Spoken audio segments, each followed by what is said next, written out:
Yoshio. Good Let's morning. start.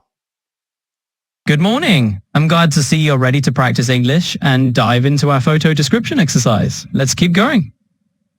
I'd like to hear your picture description first. Of course, I'm happy to dive right back into the description for you. So as I mentioned, the photo captures a stylish living room with a focus on a large television and a glowing modern ambience. If you have any questions about the details, or is there something else you'd like me to describe, just let me know. Please continue more detail of picture description. Absolutely. Let's add a bit more detail to the description. In the photo, the living room has a clean, minimalist design. The walls are painted in a crisp white color, which make the room feel bright and spacious. The media console is sleek and low profile with a smooth white finish that complements the overall contemporary look. On the left side of the console, there's a neatly arranged gaming console with its controller, suggesting that this is a space for both relaxation and entertainment.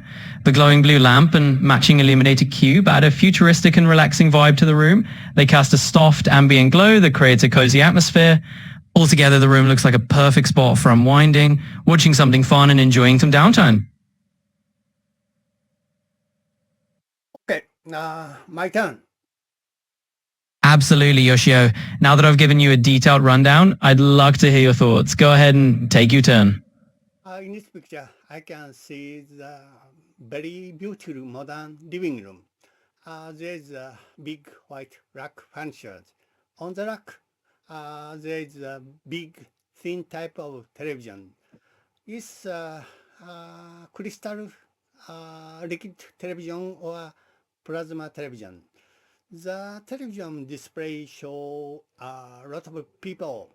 I don't know where city. Maybe it's Paris, because it looks like the Champs-Élysées Avenue. Maybe this is the news of some festival. White rack consists of the 8 separate boxes. Respective boxes setting, speaker, black controller, audio set, etc. On the rack, there's a game console.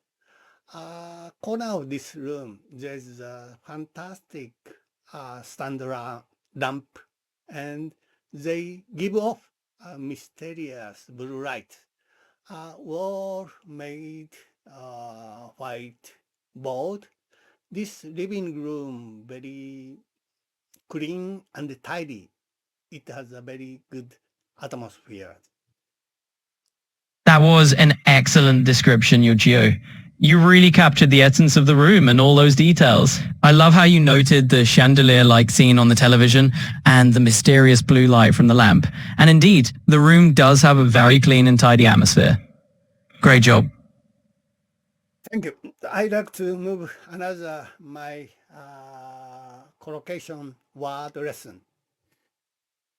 Absolutely. That sounds like a great idea. We can switch gears and dive into a new photo and a vocabulary lesson. Just share the next image whenever you're ready, and we'll get started.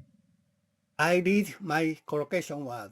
Please repeat after the same word because it's important so I can confirm you can understand my collocation. And after that, you make some suitable English composition including that word. Absolutely. That sounds like a great plan. So go ahead and tell me your first collocation word. I'll repeat it back to confirm, and then I'll create a short English composition that uses the word in context. Let's do it. Instructive example. Got it. Instructive example. That's a great collocation. All right, let's use it in a sentence. For example, the teacher provided an instructive example to help students understand the concept more clearly. Favorite subjects. Herbal medicine subjects. Absolutely, I've got it. Now let's put that collocation into a sentence. For instance, in her class on herbal medicine subjects, the instructor shared many instructive examples of traditional remedies. You misunderstand my collocation. I said favorite subjects. My apologies for the mix-up. I understand now. Favorite subjects. Thanks for clarifying. Let's try that again.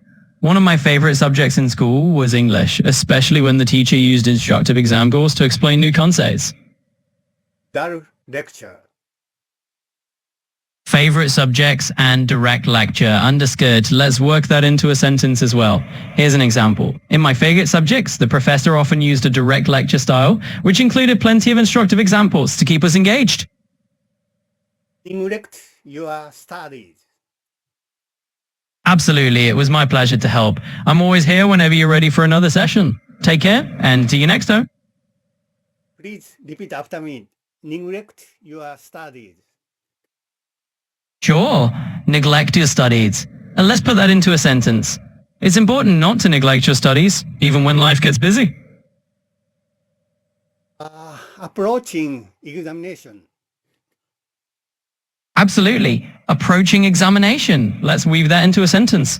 As the approaching examination draws near, it's best not to neglect your studies.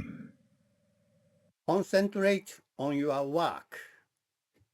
Absolutely. Concentrate on your work is a great phrase to emphasize. For example, when the exam is approaching, it's crucial to concentrate on your work and avoid distractions.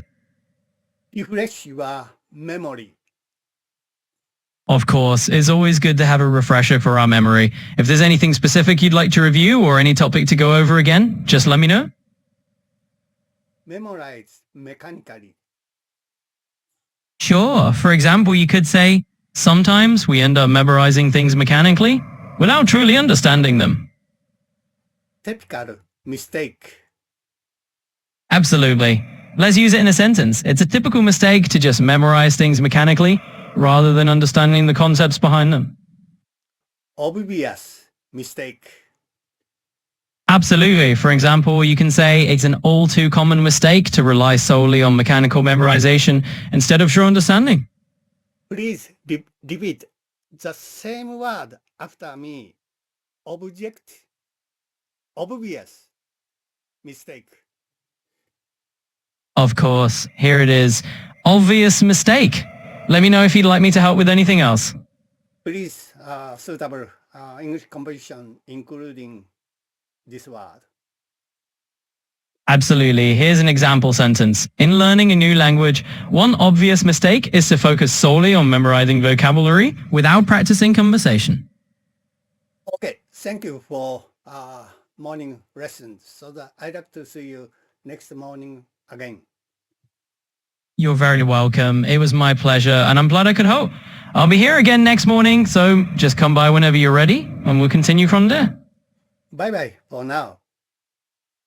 Bye for now. Have a great day, and I'll see you next time. You too.